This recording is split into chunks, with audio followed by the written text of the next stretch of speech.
It's you. I was hoping you would see this one day. Hi, my name is Jonathan Zap of zaporacle.com. Welcome to Skills for Rabbit Hole Navigation in an Age of Metamorphosis. Wow, it really is you. I'm so glad you're here. I've wanted to tell you these things for a really long time. I know who you are. You are a rabbit hole navigator. That's what we all are. That is a working definition of what a human being is a rabbit hole navigator, whether you want to be or not. Okay, now you're gonna see me looking at my phone a little bit, but don't worry, I'm not texting anybody. I've got a kind of map called an outline here.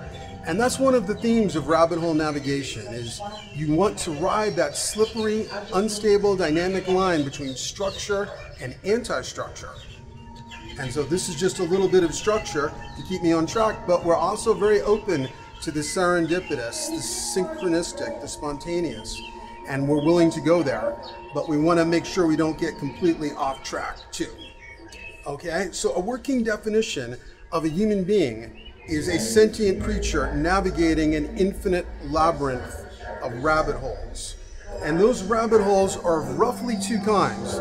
To paraphrase the immortal words of Donald Rumsfeld, there are the known unknown rabbit holes, the rabbit holes that you know about or that science knows about but that we have yet to fully explore. And then there is the infinitely greater number of unknown rabbit holes, the ones that we don't even know are there yet, but any of us could get sucked into at any moment. I've got a whole bunch of tools of rabbit hole navigation from a long life of strange experiences and paranormal experiences I want to share with you. But let's ground this a bit, because we can't start off with you thinking this is some kind of like fantasy sort of thing. It was originally designed as a talk for people doing esoteric research, but as I've explained, this applies, rabbit hole navigation applies to everybody. And what I'm assuming, my working assumption, is that most of you watching me now, and especially you, are presently, as I am, incarnated as a mammal. So if you're presently incarnated as a mammal, what that means is that probably within the next 24 hours, almost certainly within the next 72 hours, you are going to be sucked down an interdimensional rabbit hole where the rules of physics will change, where space and time will be irrealized, and you will find yourself in an idioplastic matrix. And what's an idioplastic matrix? It's a thought-responsive matrix, which can be very disorienting. Just like the heart has a rhythm, systole and diastole, mammalian incarnation has two phases of being conscious that something is going on, called waking and dreaming. The dreaming is the even more rabbit hole-like one, which a lot of people neglect. But it is an absolute inevitability that you will spend a significant part of your life in an endless series of rabbit holes in the dream time. So you are a rabbit hole navigator. So it's really just a matter of, do you want to be a skillful rabbit hole navigator, or do you want to try and stick your head like an ostrich in some shallow, illusory hole of materialism and pretend that you are not constantly surrounded by rabbit holes? Or would you rather take the red pill, realize how deep and how weird things actually are, and handle your navigation a little bit more skillfully? And this is very important because we are living in an age of metamorphosis where the metabolism of the species is heating up and things are just getting weirder and weirder. But let's say you are an extroverted materialist. Just recognizing, really recognizing the everyday truths of the scientific consensus that we already know and that the whole patriarchal world agrees on is in itself a completely mind-blowing rabbit hole. So if you think about it, relationships for almost all of us are some of the ultimate rabbit holes. You get so emotionally entangled, you can lose your grounding, projection, a lot of the things we're going to talk about. So in a lot of ways, other people are rabbit holes. It's, we can't even know all of who we are. That's a rabbit hole. So trying to understand anybody else is one rabbit hole relating to another rabbit hole. But before we go any further, I want to just give you an overview. I've taken all the skills of rabbit hole navigation and put them into one sentence. And it starts with talking about the path of the numinous. Well, this is my basic method of rabbit hole navigation. I call it the path of the numinous. It's also an essay and a YouTube you can find on my site. It is basically numen means spirit. So something is numinous when it lights up with an uncanny significance. So if you find something that has that for you, that's numinous, and you follow it down the rabbit hole, that's what we call the path of the numinous. So here's the sentence.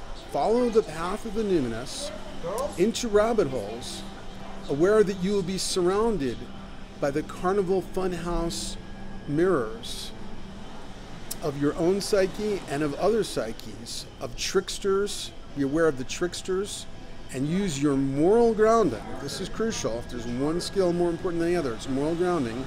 Your reality testing, your true skepticism, your phenomenological perspective, imaginal portals, depth psychology, dynamic relation to paradoxes, and worthy allies to stay oriented.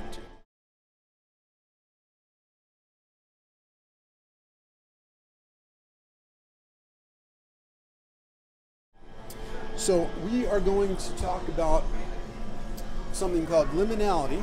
While we are between and betwixt, while we're moving to another rabbit hole. And liminality is a concept that applies to all rabbit holes. It is when you are between and betwixt, like Schrodinger's cat that may not be alive and it may not be dead. The wave function has yet to collapse. The liminal, during the day, dawn and dusk are liminal. They're between night and daylight, and that's why they're always seen as powerful times to do spiritual rituals. The time when your mind is drifting into sleep and when you're awakening from sleep. These are called the hypnagogic and hypnopompic states. Try and draw those out. Don't just wake up to an alarm clock and immediately get up. Wake up in a dark room so you can remember your dreams and so you can think about them a little bit and take advantage of those liminal states. Some people have a liminal status, a person of uncertain sexual orientation, an undocumented worker, for example, whose immigration status is uncertain, a person in legal jeopardy with a court case yet to be decided, a person in medical jeopardy with an uncertain outcome.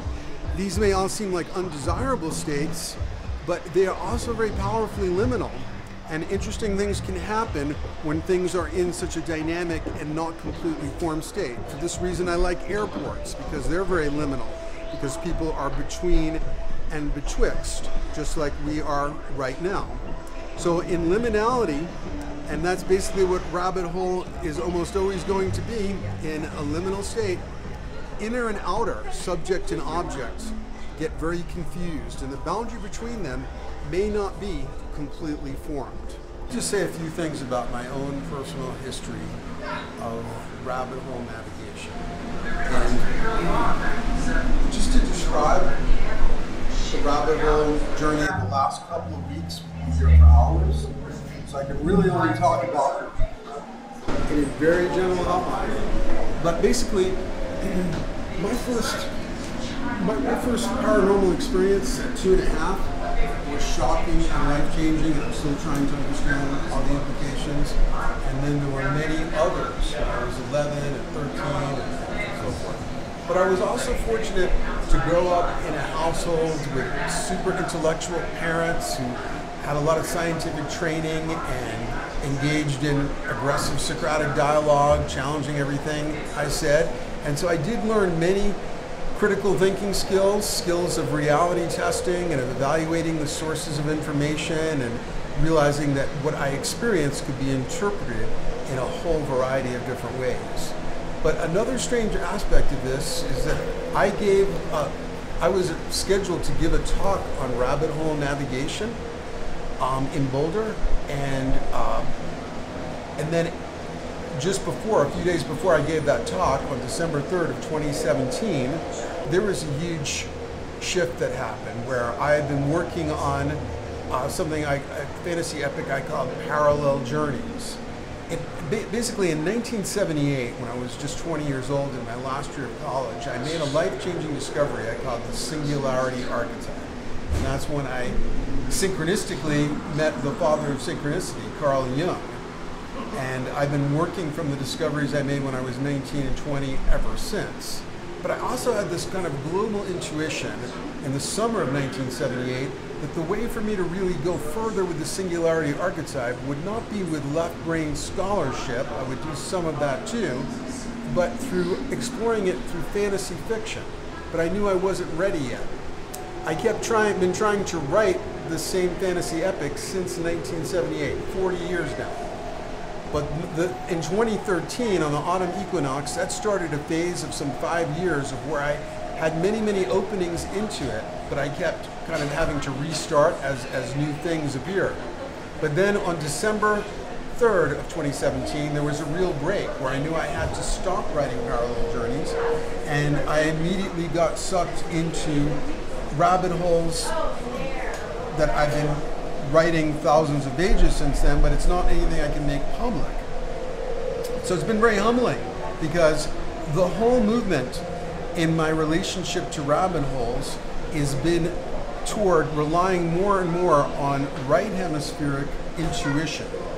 And that can be humbling because it doesn't always do what might please my ego and help me to come up with work that can be published. But I pretty much have to go where the creative muse leads me, where the rabbit holes that pull me in. But the other side of it, the well is never dry. The rabbit holes are always amazing and interesting and seem to be getting at the roots of what I need to get at. So everybody's rabbit hole journey is unique.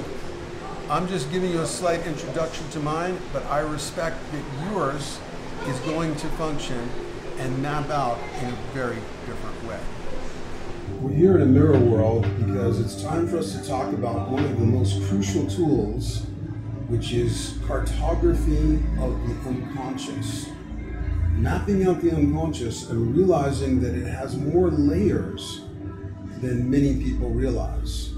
One of the people who was a great pioneer, but only went one layer deep, was Sigmund Freud, who was interested in the unconscious, but went only into the personal unconscious, and because of his obsession with the sexual theory, refused to recognize that there are other layers, and this was a huge part, the hugest part of what caused the split between Freud and Jung.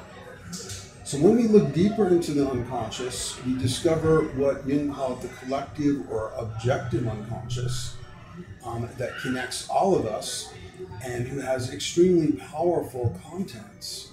And what's in the unconscious, especially important, are the archetypes. And these are not merely patterns, they're living agencies that can be said to be entities that have their own intentionality and that largely form our psyches. These are things like the hero, the devil, the great mother, the mandala, and so forth. You can see my other video looking across the event horizon for much more on archetypes. So what can happen to us is if we don't understand archetypes, archetypes inspire, but they can also possess. Every archetype has a light and dark side, including the one that I discovered called the singularity archetype. So for example, there's an archetype called the puer aeternus, or eternal youth. So if we look at the life of Michael Jackson, for example, we can see that he was inspired by the archetype of eternal youth, and it helped him to have incredible imagination and creativity with dance and music, but he was also possessed by it. He identified with Peter Pan, and Peter Pan, by the way, if you read the book carefully, is quite a dark mythology. Peter Pan is the only one who doesn't grow up. The Lost Boys grow up, and then Peter Pan has them murdered. He doesn't want them around anymore. And the life of J.M. Barrie turns out to be quite dark. You can read a book called Neverland to find out more about that dark history. But Michael Jackson didn't see the dark side of Peter Pan. Remember, he lived at Neverland Ranch, and he identified with Peter Pan. He also did all kinds of bizarre things, trying to preserve his youth, like sleeping in hyperbaric chambers and having an endless series of ever more mutilating plastic surgeries. And perhaps this love of eternal youth also led him to have some inappropriate sleepovers. We're not sure exactly how inappropriate they were, but enough for him to make many multi-million-dollar payouts. So this is an example that we have to be really careful, and that's why it's really important to learn some depth psychology, to read some stuff about Jungian psychology, like man and his symbols and memories, dreams, reflections, so we understand how archetypes work, because they are so high energy that when people encounter them, they often will experience, they'll often have the naive delusion that they're the first to have discovered something. It will cause a huge ego inflation and often a fanatical and messianic desire to spread the word, to proselytize and so forth, feeling that they have found some unique vision. An example of the singularity archetype causing possession and pathologizing is apocalypticism. Apocalypticism was around long before Christianity, Judaism, even Zoroastrianism. It may go to the late Paleolithic. And basically, it is an example of how we tend to, especially in liminal rabbit hole states, confuse inner and outer. Something that has a high psychic charge is likely to be projected outward. And so basically when we look at archetypes, or when we are in a rabbit hole, we're always looking through a glass darkly. And often what we see when you look at a dark glass, you may see a reflection of your own psyche, which you confuse with the outside. So something with a high charge in the psyche is anxiety about personal death. People project that outward and they feel like, oh, I can feel it. This could all end at any time. I can see it. The apocalypse is coming. So this has been going on for thousands of years, end date predictions. I don't know of any other enterprise in all of human history, not even Diet's romantic relationship, that has a 100% failure rate and yet is still popular, as apocalypticism is. And it is a confusion of inner and outer, because that inner event horizon of death is easily confused with the outer event horizon of eschaton, or an endpoint of the species.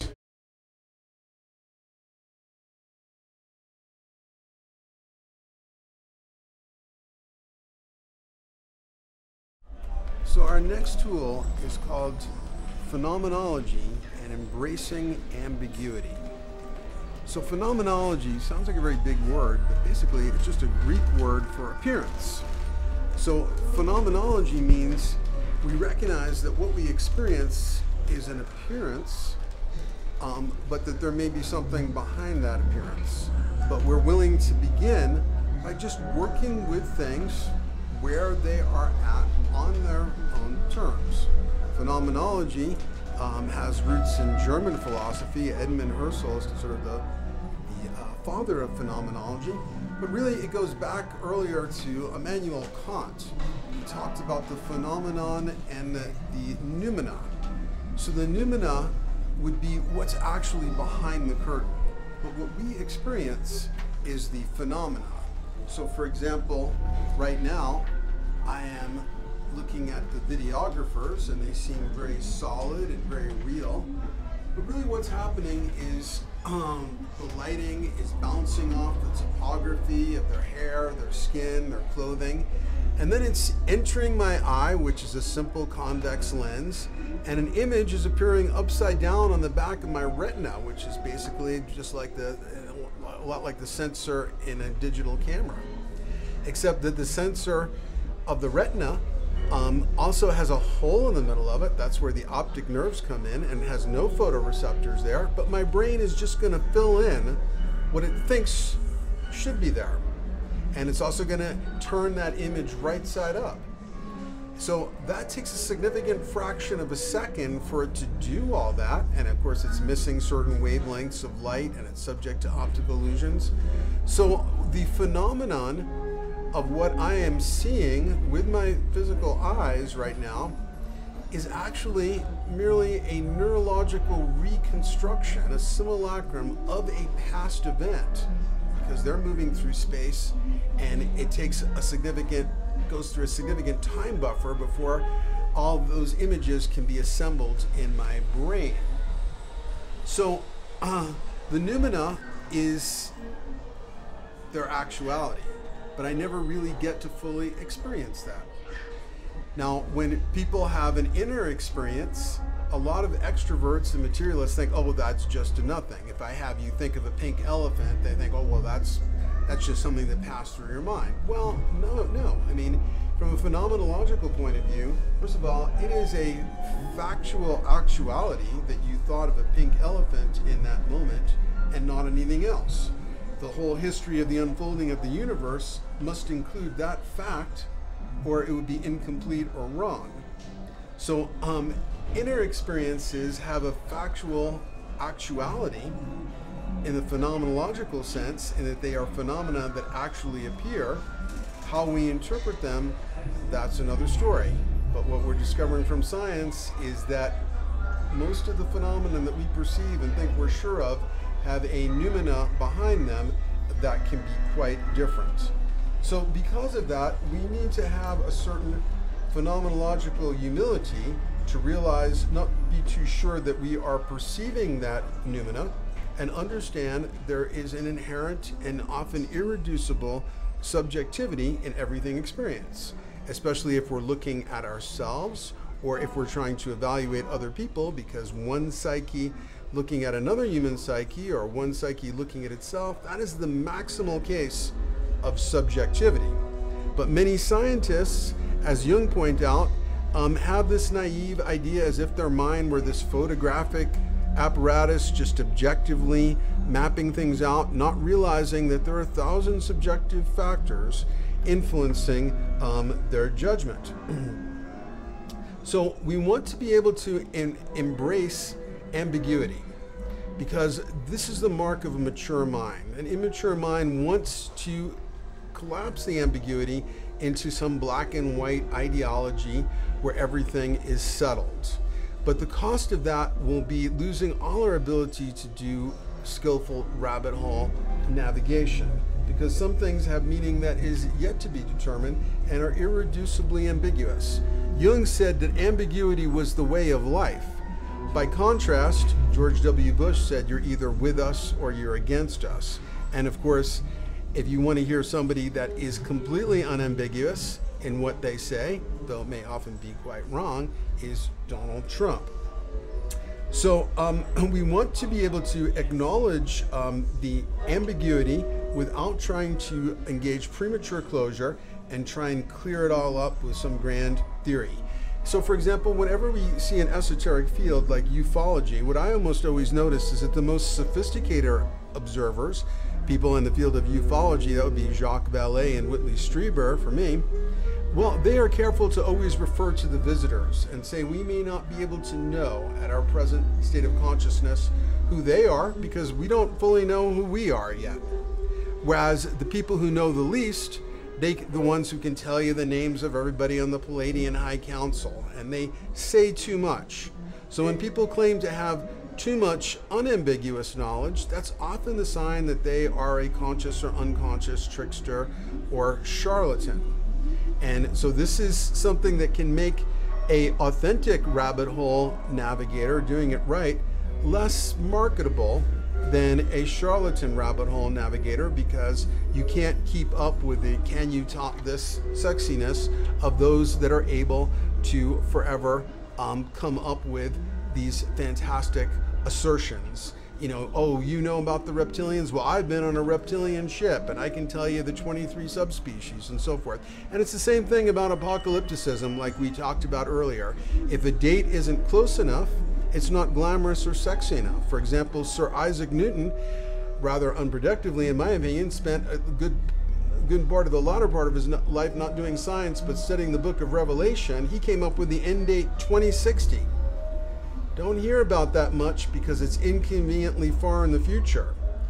Nobody wants to wait that long for an apocalypse. However, if we're still around in the year 2050, I bet we'll be hearing about movies called the Newton Code, and it'll get sexed up.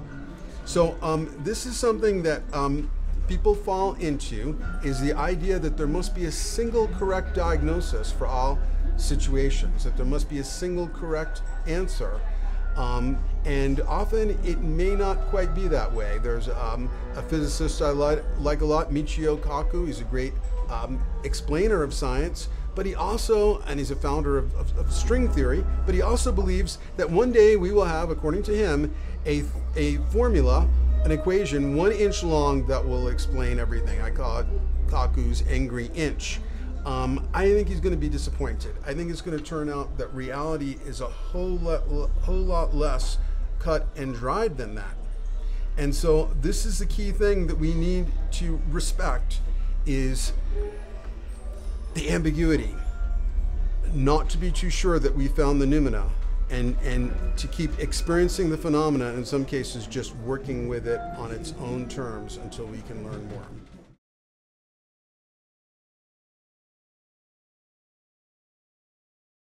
One of the most important tools of rabbit hole navigation is skepticism. Now that may seem hard to believe coming from somebody like me, but you've got to remember that the people who call themselves skeptics and the whole skeptical movement is actually pseudo-skepticism. Skepticism comes from a Greek word, something like skepsis. It just means investigation. And skepticism was a school of Greek philosophy. These were Greek philosophers who believed in not arriving at conclusions because they wanted to investigate. And they recognized that once you have a conclusion, it limits your powers of observation and thinking by this huge a priori constraint, something like confirmation bias. You start with a conclusion, and now as you want to observe things that will support your conclusion. So they purposefully did not reach conclusions. As compared to the modern so-called skeptic, who starts with conclusions and then dismisses stuff that they often know very little about. So be very skeptical about people who claim objectivity, like the philosopher Ayn Rand, who had a whole philosophy called objectivism. But she was like the most subjective and irrational person, and kind of an amazingly neurotic prima donna who violated her own philosophy in her amazingly comically contradictory life story. But we'll talk more about who the skeptics really are and who the pseudo-skeptics really are in a moment. So many of the so-called skeptics types are the exact opposite of skeptics. They are true believers in a negative. So for example, you'll hear some of them dismiss, without having done any homework, so a whole field like near-death experience, because it's science's job to investigate the unexplained, not to explain away that which you have not investigated, which they will often do. And they'll say something like, oh, this near-death experience thing, I'm a skeptic on that. I think it's just an oxygen-starved brain. Well, as Dr. Raymond Moody pointed out, he was really the founder of the field of near-death experience, not just a psychiatrist, but also a professor of logic and Greek philosophy. This is the opposite of skepticism. They start with a conclusion, don't do any actual investigation, and just dismiss something with an easily debunked theory, like it's an oxygen-starved brain, when any person who has some understanding of neurology would tell you an oxygen-starved brain isn't going to store all these incredibly complex memories that people come back with. Whether you think their memories are of something real or not, they've certainly had a real inner experience. An oxygen-starved brain would not be able to have or remember such an experience from what we understand. Okay? So a real skeptic is somebody who is not going to rush to conclusions, but is truly going to keep an open mind. And Michael Shermer is one of the leading of the so-called skeptics, and he began a talk that I attended, a public event, by saying, what motivates people to believe these irrational things?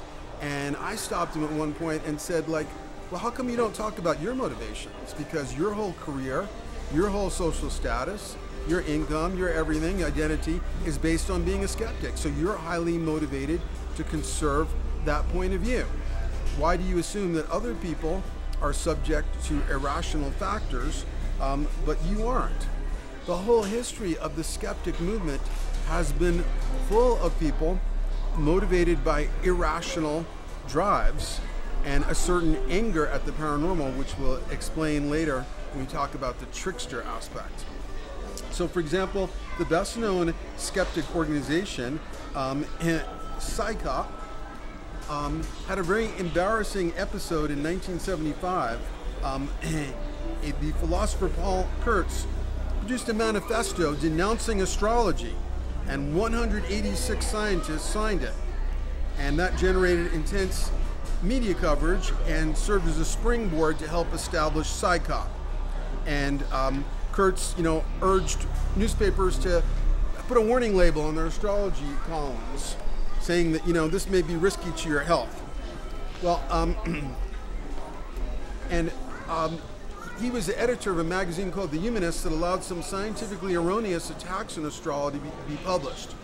Under pressure to defend his position, Kurtz was challenged to undertake a scientific study to confirm or dispute some astrological findings of Michael of Gauquelin. I'm not sure if I'm pronouncing his name right. And so he and a few colleagues accepted the challenge, and they decided to do a study, because the astrologer said, well, I predict a correlation between where people have Mars in their birth chart and their success at athletics. And so that was something that allowed them to evaluate this statistically. Now, what happened was, when they crunched all the numbers, it turned out that the research supported astrology and not skepticism. This was embarrassing to Psychop, and they refused to publish the results. But what they did was they had it written into the constitution of their organization that they would never again engage in research in case the results were uncongenial to their skepticism. So, as John Keel put it, in respect to his own paranormal researches, belief is the enemy. And this is coming, by the way, from one of the great books I recommend on rabbit hole navigation, Supernatural, by my friend Jeffrey Kripal and the great Whitley Strieber. And so, to the famous motto of the 1990s hit television series, The X-Files, I want to believe, Keel would have responded, don't, because now you're going to have confirmation bias. I remember once I had an all-night talk the same weekend I met John Major Jenkins and Terrence McKenna. I spent an all-night talking with David Perkins, a pioneer studying cattle mutilations, and I wondered aloud if part of the purpose of the phenomenon was to be like a Zen koan, so puzzling and incomprehensible to any consistent rational theory that in itself was its purpose, to blow open our minds to that which we are unable to comprehend rationally. So be very careful about believing synchronicities, for example. Don't overread them. I have a saying that wherever you cast your obsessive attention, there shall you find weird patterning. So the most important thing to be skeptical of is your own mind and your own conclusions, but I also invite you and even insist that you be skeptical about everything that I'm saying. See air quotes around everything that I say. I was brought up as a rhetorical style to speak in a convincing way, but you should, but if it weren't so redundant, I would probably start every single sentence with the phrase, "It seems as if."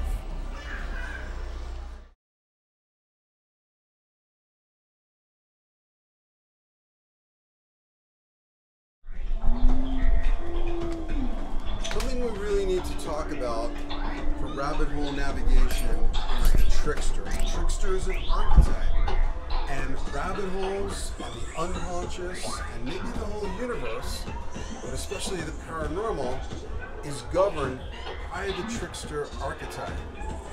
Part of my understanding of this is greatly indebted to my friend George Hansen and his seminal book, The Trickster and the Paranormal, where he points out the connection, and it's an obvious connection once you think about it, between the trickster and the paranormal. The paranormal is famously unpredictable and cannot be done on demand. It's transgressive. It violates expected hierarchies. The paranormal ability might be possessed by somebody of low status and yet affect somebody of high status, just as Rasputin had paranormal abilities that may have helped to bring down the Tsar and the whole Russian royal family.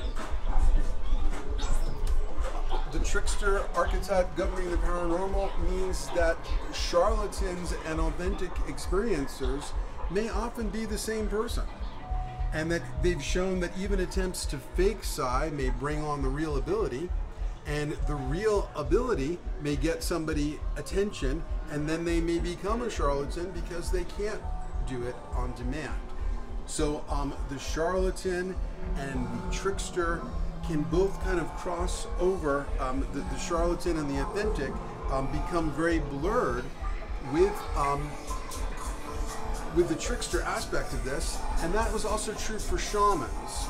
Anthropologists observed that shamans were often tricksters, and when they couldn't always pull something off, they weren't afraid to fake it. Okay? And so what Hansen points out is that this anti-structural aspect of the paranormal, blurring the lines between imagination and reality, means that complex or highly structured social entities, the more organized a social entity is, the more anti-paranormal it will be. So where do we find the greatest friendliness toward the paranormal is a hunter-gatherer tribe that is not very highly organized. They will institutionalize the paranormal with the shaman, but when we get to very organized social structures, like say the Catholic Church or the edifice of science, they will become aggressively anti-paranormal. So one of the ironic things is that the Catholic Church, based on a religion that has talking snakes and Jonah and the whale and like one paranormal thing after another, because it is now a rigidified and highly structured social organization, has become anti-paranormal. For example, a 1994 Catechism of the Catholic Church shows this clearly. It acknowledges that God can reveal the future to his prophets or to other saints, but in the very next paragraph it states that interpretation of omens, read synchronicities, and locks, the phenomenon of clairvoyance, and recourse to mediums contradict the honor, respect, and loving fear that we owe to God alone. So don't dare have any new such experiences, even though the Bible is full of them, because that's disrespecting and not fearful enough of the structure we have already created. And then the next paragraph says, all practices of magic or sorcery by which one attempts to attain occult powers, even if this were for the sake of restoring health, are gravely contradictory to the virtue of religion. Well, obviously the virtue of religion for them is its stability and rigidity. I remember even in the very liberal Reformed Judaism that I was brought up in, it was very intellectual and they took out male references to God and all that kind of stuff. But I remember in Sunday school, they said, where I felt myself turn against its approach, when they said the age of miracles is over. Well, I had already had my own paranormal experience. Why should there be an expiration date on miracles? It doesn't say that in the Bible anywhere, does it? Because they wanted the irrational, miraculous stuff comfortably in the past where it be contained. Otherwise, we would have to be writing new books of the Bible and have new prophecies and so forth, and they didn't want that. They wanted it to be much more tame and intellectualized and rationalized. So where we find the greatest antipathy to the paranormal is in science, which is an extremely organized social structure. There's no reason why this is a phenomenon that cannot be the subject of science, and in fact there are scientists like Garrett Modell, who I met. We're both part of Boulder Society for Scientific Exploration, and he is doing, he's a physicist and engineer at Colorado University. He does impeccably scientific, not just double-blind, but triple-blind studies where there are no human participants at all. So, but it's also been established by sociologist James McLennan, who surveyed scientists' opinions of psychic phenomena, and what he was able to show was a powerful correlation. The higher status the scientist had, the more anti-paranormal they were, and often this aspect you can see is highly emotional. It's an antipathy, it's scientism, it's an irrational belief that certain things should not be possible because they agitate the scientist in irrational ways. Like, for example, the fact that there are irreducible effects of psychic intention can throw off the legitimacy of empirical results, because it's very hard, even with double-blind methodology, to completely eliminate effects like that. So in the rabbit holes, we will inevitably find tricksters, and some of those tricksters may have a real connection to the paranormal and yet be charlatans as well.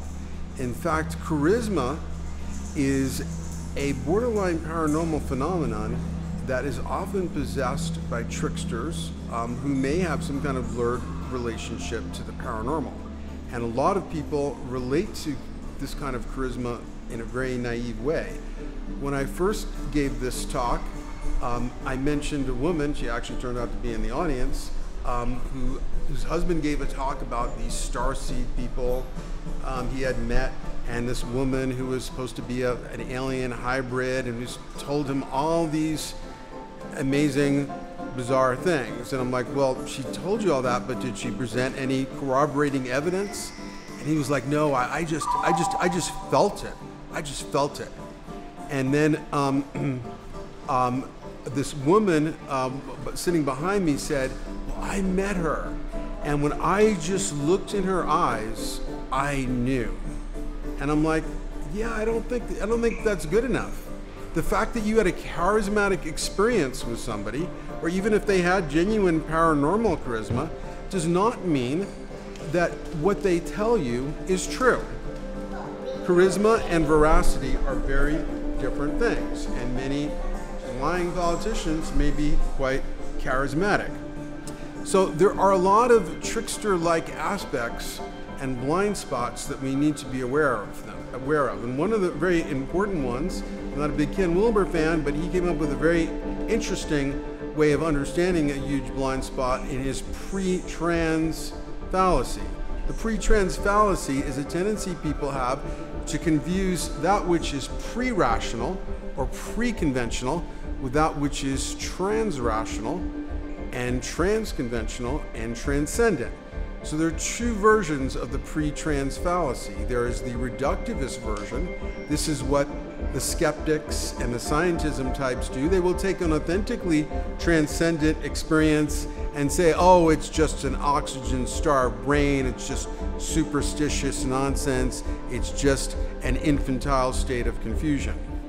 But the other form of the pre-trans fallacy that we see more often, especially in New Age circles and so forth, is the elevationist version, where anything that is pre-conventional or pre-rational is thought to transcend the conventional.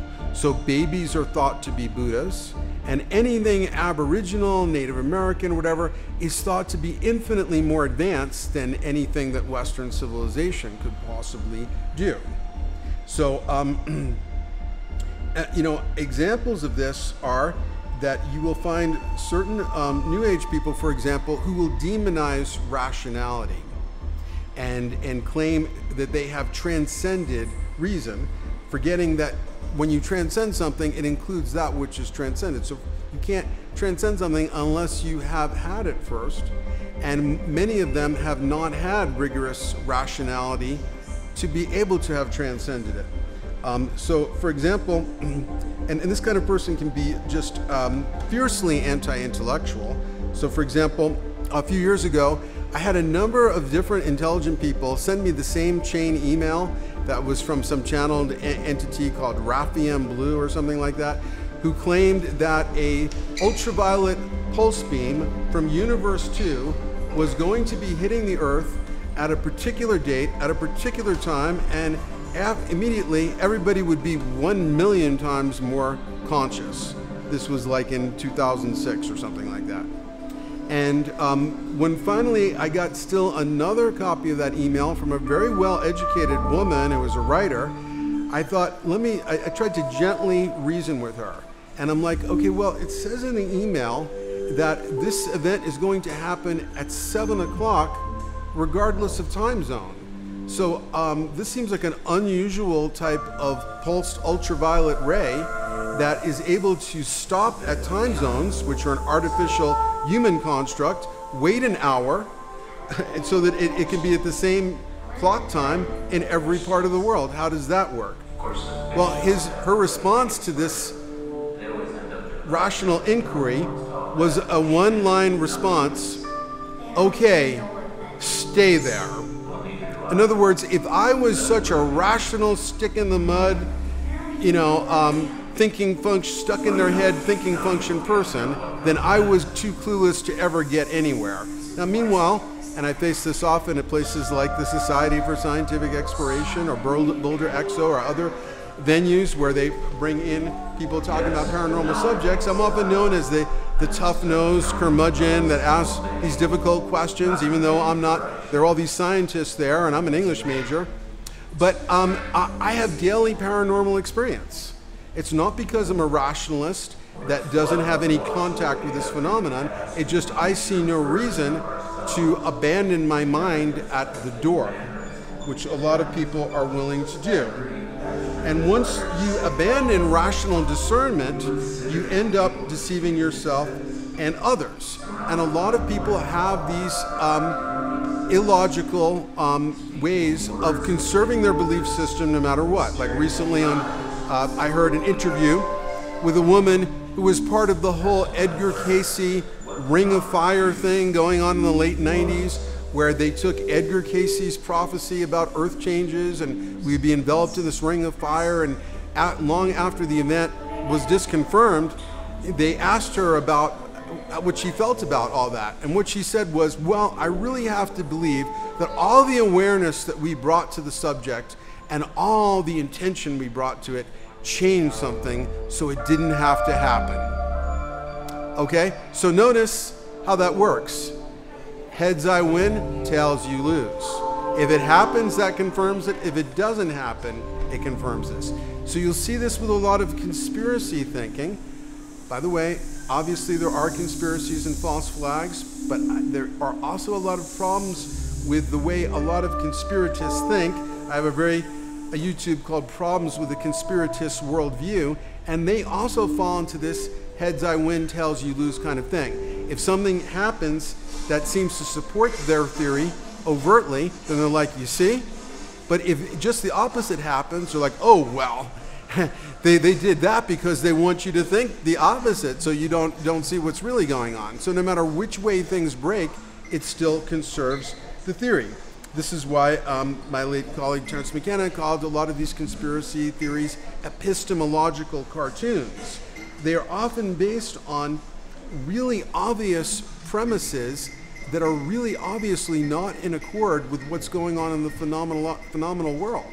So for example, so many elaborate conspiracies with Illuminati or some like one all-powerful group of puppet masters don't seem to notice the really obvious fact that we live in a world of competing spheres of power, so that Google and Apple and Samsung are competitors, and the agenda of Russia is not the same as the agenda of England, and so on and so forth, but somehow they will claim that there's one group of puppet masters behind the whole thing. A key sign that somebody has become a completely misinformed, self-deceived trickster is when you hear the phrase, wake up. Like Alex Jones, even before he went into his even more crazy rodeo clown version of the present day, was always saying things, because I've been listening to him without believing him for a very long time, and he'd say stuff like in 1998, wake up, sheeple. there's not going to be a 2008 election because Bush signed the blah, blah, blah, blah, and the FEMA camps are ready to go, the Amera is ready to go, there's not going to be an election, and so forth. And his followers, of course, don't notice that all his predictions are disconfirmed. But when somebody says, wake up, sheeple, the assumption is that they're awake based on no evidence. So when people say wake up, it means they probably don't know their own shadow and their own being asleep at the wheel. Okay? So just as a, an ex-school teacher coming from a whole family of educators, all those things we tried to teach about critical thinking and evaluating sources of information seem to be falling by the wayside in our post-factual age. And this is extremely dangerous. We have a lot of people who are mythological literalists, like the self-appointed investigative mythologist William Henry. Met him in person, was on his show, and he told me, like, nobody cares about this old Jungian claptrap. Well, he doesn't care about it because he wants to take mythologies literally and see everything as evidence of a stargate. So some of these folks will take what Arthur C. Clarke said, that any extremely advanced technology will seem like magic, and find evidence of magic in everything in mythology that they can't understand and would prefer to take literally. And so then we get so much of the ancient astronaut stuff. I mean, and just to give you an idea how silly some of it gets, I know when I was a child I was very influenced by Eric von Daniken's Chariots of the Gods. I thought it was amazing until I read one of the sequels, Gold of the Gods, where von Daniken talks about a cave where they found this perfect crystal skull, and he asks with perfect credulity, and how could this ancient people have known exactly what a human skull looked like when X-rays hadn't been invented for 1,000 years? Called skeletons, okay? So these are often people with very poor reality testing. Another version of this is New Age people who want to use quantum mechanics as an endless supply of fairy dust to justify any proposition, though I sometimes talk about it a bit too, but I recognize that don't really understand it. It speaks the language of mathematics, not English. So they will take the Heisenberg uncertainty principle and misapply it to be like everything's uncertain, by which they mean everything goes. Another place where you see this lack of reality testing is there are people who hear an English explanation of a big toe, a theory of everything, and because it sounds cool, they just accept it. So, I have a friend who will give talks on, and he knows what he's talking about, but he'll give talks on Nassim Haramein, a unconventional physicist with a theory of everything at festivals, and people will go to one of the talks and completely believe the whole thing, and believe, it sounds really cool. There's a black hole in the center of every subatomic particle. How do they know that's true based on a talk in English? Because, if you listen to other people who have theories of everything, they say totally different things, and they know more science, all of them know more science than I do, and they're all totally convincing. So, for example, I heard Linda Moulton Howe interview Thomas Campbell, who's got an amazing theory of everything. He wrote a book called My Big Toe, and he sounds like he's got an answer for everything. And then she says to him something like, "Well, this really intersects really well with Michael Talbot's holographic universe, yet another theory of everything." And then Thomas Campbell says, "Oh, well, that's totally wrong. The universe is not holographic. There's no reason for that. That wouldn't work at all." So all these theories of everything will sound great to a layman like me, but that doesn't mean that they're true. So another big blind spot that empowers tricksters is what we call the halo effect. The halo effect is where a first impression of something good about someone makes other things about them seem like they must also be good. So for example, somebody's very good looking and we think maybe they're smart too.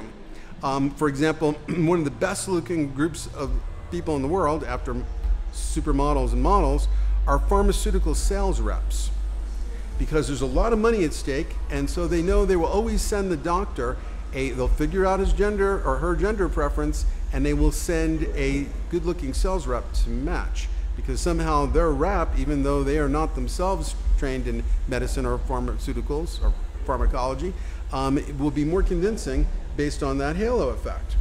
And so tricksters can be possessed with intense charisma. And so one thing you want to watch out for is people who claim to be elders of an Aboriginal culture, people who claim that their info is coming from ancient sources. Why does the antiquity of the source make it more valid? People who have special inside sources, like David Wilcox, who went through this whole thing a few years ago about Obama is definitely giving a news conference, will be standing between two aliens. My inside sources in both the CIA and the Illuminati tell me this. And of course, when it didn't happen, then his inside sources told him, and therefore us, the real scoop of why it didn't happen. So you get these people, you'll hear about this famous channeler, and I'll hear them talk about their life story. It sounds really authentic. Maybe they really had authentic experiences. But then there'll be the open lines part of the show, and the people will call up asking for messages, and then it's the worst kind of cold reading you've ever heard. I see an old man with a watch. Okay, everybody's father or grandfather had a watch, and and it will just be this kind of terrible. I feel like I could do a better cold reading than they could. So special names and titles and lineages. For example, Hopi Elder.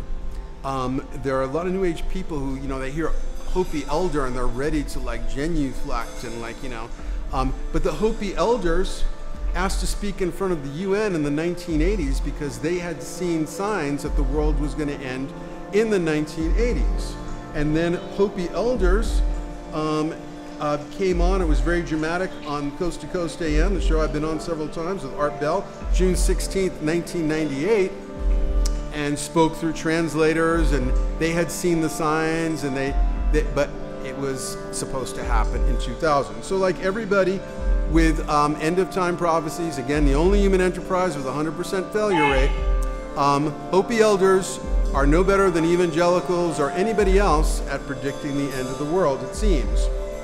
So people think that because somebody is culturally authentic, that they have more credibility. But my friend John Major Jenkins, who wrote many, many books about the Maya, and is the one most rigorous person on the whole meaning of the 2012 date, in his book, The 2012 Story, talks about a Mayan teacher named Carlos Barrios, who spoke scornfully of anthropologists and other people who write about prophecy in the name of the Maya. And you can see somebody saying that. It seems like a culture vulture thing, that here are all these Caucasian modern writers writing about it. And here's something he said in an interview. Anthropologists visit the temple sites, Mr. Barrios says, and read the steles and inscriptions and make up stories about the Maya, but they do not read the signs correctly. It's just their imagination. And then he writes, many outside people writing about the Maya calendar sensationalize this date, but they do not know. The ones who know are the indigenous elders who are entrusted with keeping the tradition. Okay, but then when you read his book, what you find is that he completely plagiarizes my friend John Major Jenkins' galactic alignment theory, even like many cases like lifting whole phrases and sentences. And so it's not from the Mayan elders, it's actually from this modern Caucasian author. And so scholar Robert Sittler, who investigated the 2012 phenomena, also ran to the elder fallacy. Upon interviewing modern Maya spokespeople such as Don Alejandro, he found that whenever they said anything about 2012, it could be traced to modern authors such as Jose Aguirres. Because the ancient Maya, we hear people talk about the Mayan end date, Mayan prophecy. There was no Mayan prophecy we've ever found about it. There are two mentions on two times it appears on two steles, but it's all inference. And there was never an end date. The Mayan calendar, like an odometer, just rolls over. Like all calendars, it's perpetual. But people just kept saying this kind of thing. So this is, and you can read my document or see the YouTube, Carnival 2012, a psychological study of the 2012 phenomenon. So be wary of culturally exotic gurus who emphasize vertical transcendence, like Buddhists. Many of them have a horrible reputation of coming to the West and turning into horribly abusive gurus. One of them came to Boulder, Colorado. He was a spiritual genius. He was a Rinpoche, Chogyam Trungpa. He was also an alcoholic and a womanizer who, if he did the things he did then, now would have gone to jail. But they have these sophisticated rationalizations like the crazy wisdom path. Chogyam Trungpa said, but this craziness is not so neurotic. It's just basic craziness, which is fearlessness and not giving up anything, like his alcoholism, I guess. Not giving up anything is the basic point. At the same time, you are willing to work with what is there on the basis of its primordial wakeful quality. So that is the definition of crazy wisdom, which is sometimes known as wisdom gone wild. Doesn't make much sense to me. Sophisticated spiritual sounding rationalization. The man drank himself to death at age 48 and was a horrible womanizer, and his chosen successor slept with many disciples, giving them AIDS, one of whom died. Okay, so this is something that you find, you have to be wary of gurus and spiritual teachers displaying the classic red flag trio: sex, money, power abuse. And the most classic red flag for you to notice in somebody else, or it could be in yourself if you're becoming archetype possessed. Remember how that can produce this messianic fervor, belief you've been chosen for a special destiny, is if you or a purported guide who believes that their esoteric research, spiritual or paranormal experiences, visions, discoveries have imbued them with some special power such that sex with them is an evolutionary catalyst or privileged spiritual initiation. One of the most classic of the red flags. So once you get addicted to the excitement, attention, adulation, and income from esoteric work and many other forms of work, you're in danger of crossing every ethical line to keep the goodies going. So when people start going charlatan, they notice they're in competition with other charlatans who might make even more extraordinary claims. So there would tend to be this "can you top this" embellishment thing going on. Ufologists who've been claiming for the last 30 years, disclosure is just around the corner. I've called some of this on this. People like Jose Aguirres, who predicted the special date of August 16th, 1987, the harmonic convergence that so many people believed in, when the modern nightmare of hellish materialism is supposed to end, and so forth. So you want to avoid any esoteric product or person that's selling a big drama event up ahead, or has a dietary scheme or a spiritual formula or technology that sounds too good to be true and that is an all-powerful success formula that will explain and heal and take care of everything.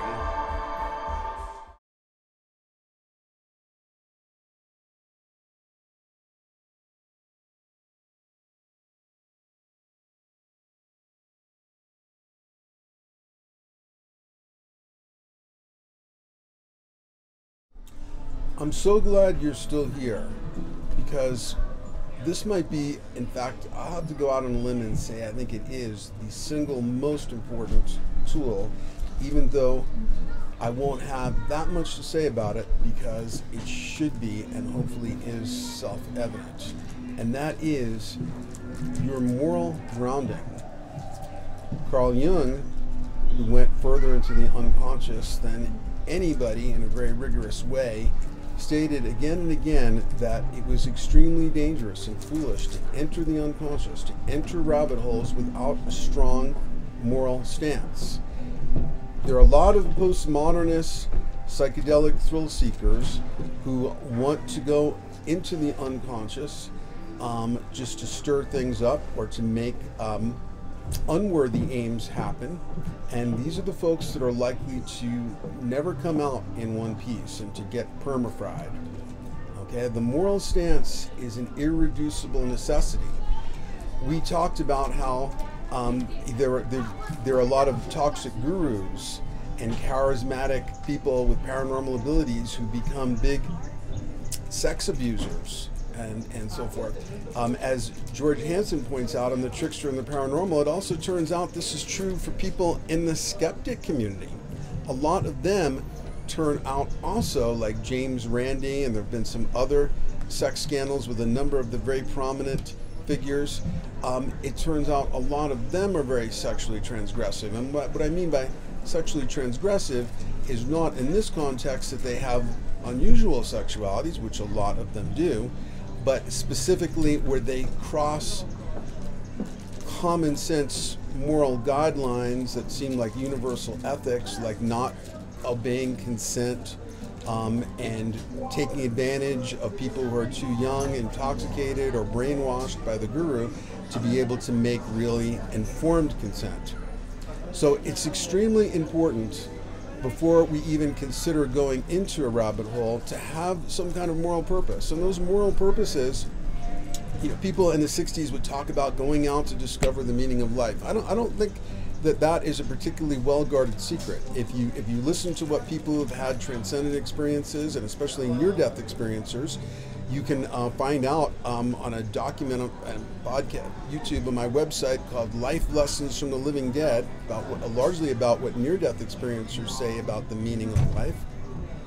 Mostly they come back with the same recognitions that things they thought were big, like getting a college diploma or a big job promotion, turn out to not be so important, and things that they thought were relatively unimportant turn out to be hugely important events with huge butterfly effects. How they treated well or not so well a store clerk in a 1-minute conversation, for example. So treating people well. The big purpose in life seems to be to grow, to develop yourself, to explore, to become more conscious. And then the other great and related purpose is to help other people, especially with that, but to help them with anything. So if you don't have a moral purpose to rabbit hole navigation, you'd be better off, and a lot of other people around you be better off, not to go into them at all. Another key tool for rabbit hole navigation is a philosophy that I developed. Again, it's a free YouTube or document on the site, called dynamic paradoxicalism, the anti-ism-ism. So the idea of dynamic paradoxicalism is that the opposite of a profound truth is another profound truth. And the dynamic paradoxicalist has a dynamic or sliding relationship between those poles of the paradox based on a case-specific context. So for example, and therefore avoids absolutisms, though is not even absolute in the avoidance of absolutisms and extremes, because there are times when you may want to side with one absolute or another in a particular context, but you don't want to get stuck in that position, which would make you an ideologically rigid absolutist. So for example, in the New Age, I've run across people, this is actually what inspired the whole philosophy. I was traveling with a young friend who was very talented, but he was such an absolutist based on things that channeled entities had told him, in believing in you create your own reality, that his plan for gaining financial independence was that he was going to manifest money directly into his checking account. A deposit wouldn't even have to be made. So you create your own reality is a paradox pair. This kind of paradox is called a diathelism or something like that, but there's an opposite. The opposite principle is outside reality creates you. And in some cases, one side of that paradox pair will apply and be very useful, and in other cases, the other will be much more useful and appropriate. So, for example, if I'm going to a party with some people that I know slightly, and it's a small group of people, and I think that they're going to really like me, or I think they're really not going to like me, I probably will create my own reality, a self-fulfilling prophecy, because I am that's going to change how I act, and I'm going to affect a very small and dynamic group of people, a group of people, and those are members of my species, so they're very tuned into me, and it's a small enough system that my expectations are likely to influence that. On the other hand, if I was a Jew in Warsaw, Poland, when the Nazis were rolling into town with their tanks, you create your own reality absolutism would say, just focus on how well you're be treated by the Nazis. But that may not work so well, because there is a whole lot more temporal momentum behind this whole group of people, much more numerous, that have a very rigid ideology, and I would just be much better off getting out of Dodge, or in this case, Warsaw. So in other cases, outside reality creates you. Like for example, I'm speaking in English and I think in English. Pretty sure English existed before I was born. So that's an example of outside reality creating me, because since I think in English, it affects my sense of subject and object and time and all these sorts of things. So we want to avoid people who, like for example, John Calley, the channeler of Chief Joseph, who picked up like many channeled entities after Jane Roberts channeled Zap, who said you create your own reality. Chief Joseph writes, "The idea intrigued me, so I kept studying and reading everything I could get my hands on. Finally, it made sense. I accepted we are totally responsible for whatever manifests in our lives, all of it. It's either that or we're victims. I never liked being a victim." So in other words, his thinking is it's either one absolute or another. I prefer this absolute, therefore it applies in all cases.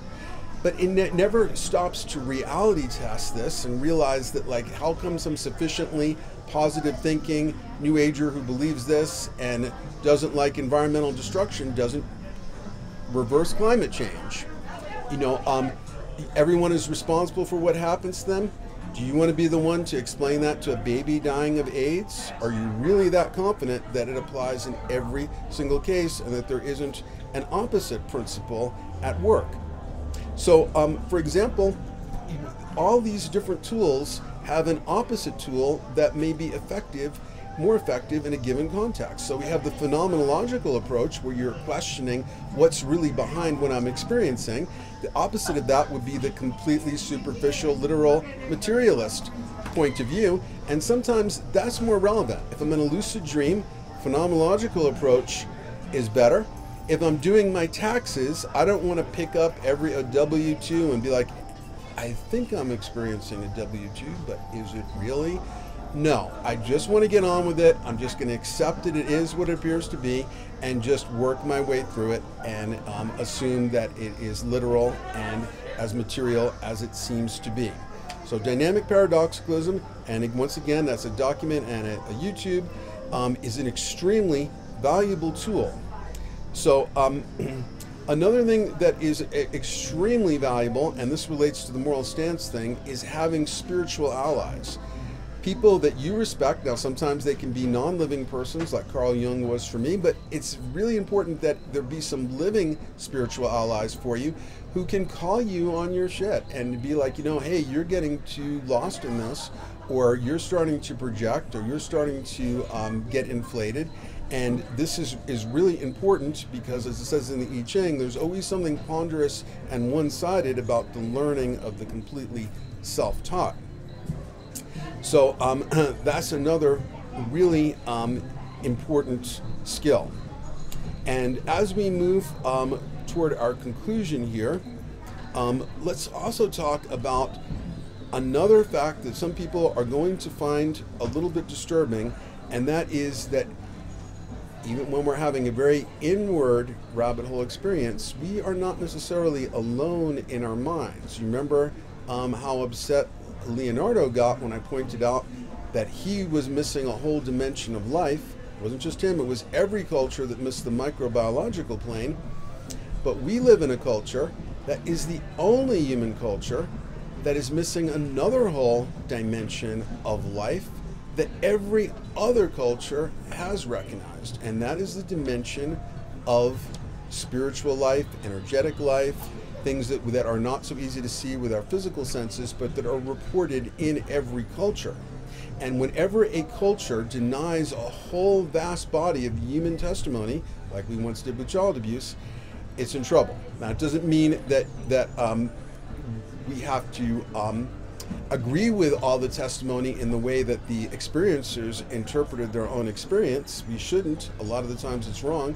It also doesn't mean that we should go crazy in the other direction, like happened with child abuse, where we didn't recognize it, we denied it, and then suddenly people were seeing it in too many places where it wasn't. There was a best-selling book on child abuse that had lists of symptoms of how you can tell you were abused. If you can remember it, if you can't remember it, if you experience anxiety, depression, you know, the list was a list of symptoms that would include everybody in the whole population. So we don't want to go overboard in the other direction as well.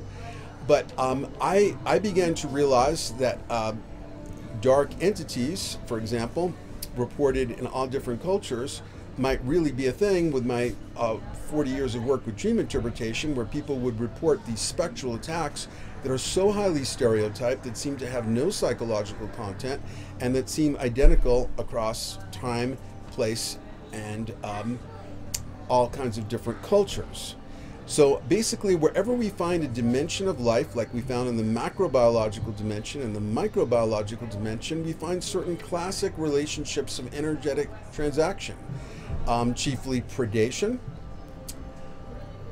predators and prey, symbiosis, my favorite, and parasitism. And parasites, according to National Geographic, outnumber all the species 3 or 4 to 1.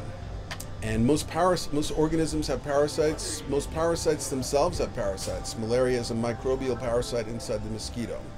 So what all cultures report, except scientific materialism, is energetic parasites. The Christians call them the incubi and the succubi. The Buddhists call them the hungry ghosts of the pretas.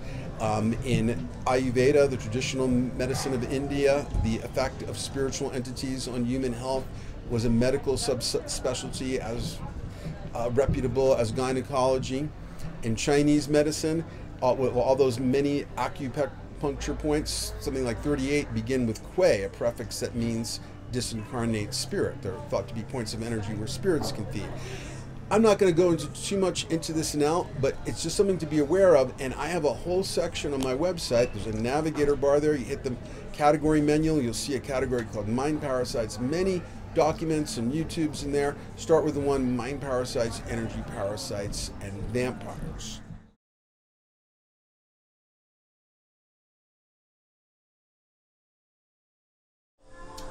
So this aspect of rabbit hole navigation really deserves to be a 10,000-page book. And since I probably won't get around to writing that, and I'm just too immersed in it myself, let me just tell you a little bit about it. To really be a rabbit hole navigator, an empowered rabbit hole navigator is also a sub-creator of rabbit holes. You can call this active imagination. It has a connection to chaos magic, something I was doing before I ever heard the term. That's where you just create magic without regard to a tradition, but spontaneously creating your own rituals, which is much more intentional. And remember Crowley's definition of magic, the science and art of creating change in conformity to will. Well, one of the places where we can create change in conformity to will the most powerfully is in the imaginal realm, especially if we are doing active imagination, where we're not just passively imagining things, but we are creating stable, high definition images, scenes, people, characters in the imaginal realm.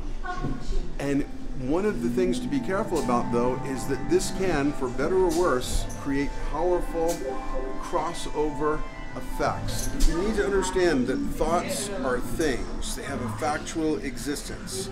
And when we start to actively create our own rabbit holes, we are tapping into the source code of the matrix.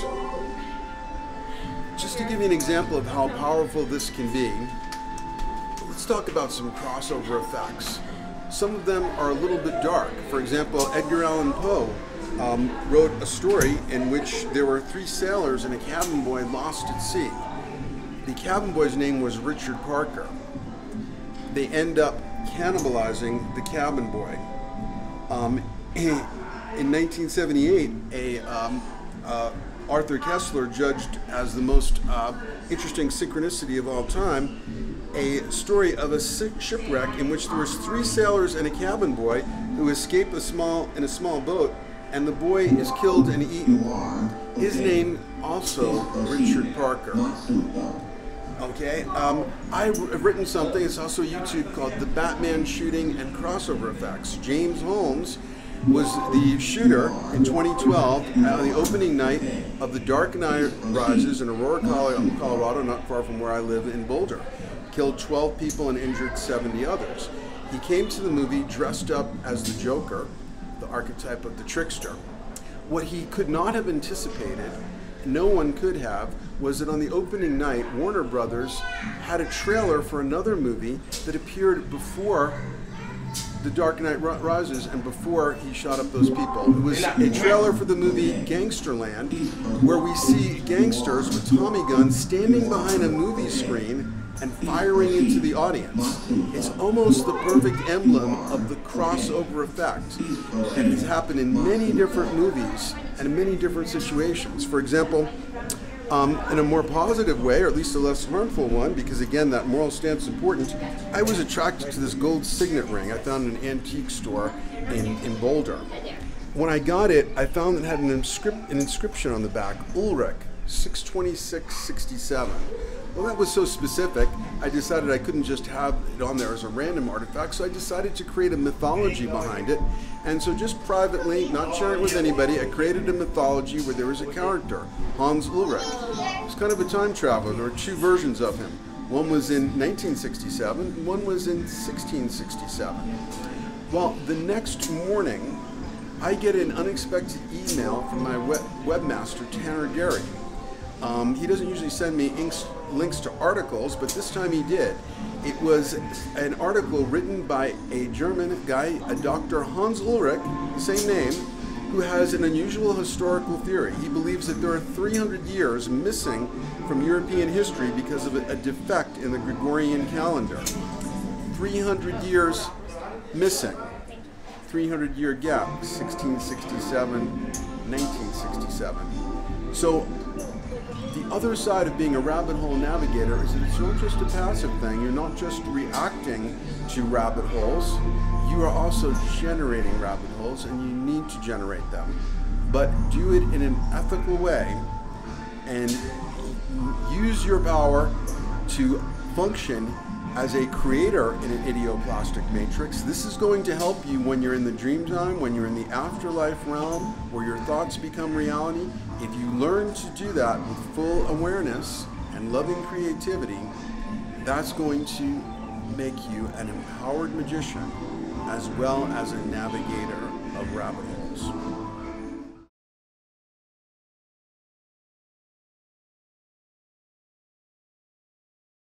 So before we go, I also want to thank all of the people that have helped to make this possible, especially Jake Eckstein, our videographer, our sound man, G.I. Joe, Jared, who is doing lighting, and TJ, who's facilitating with everything else. I also want to thank John of Meow Wolf for helping to invite us here into this amazing place.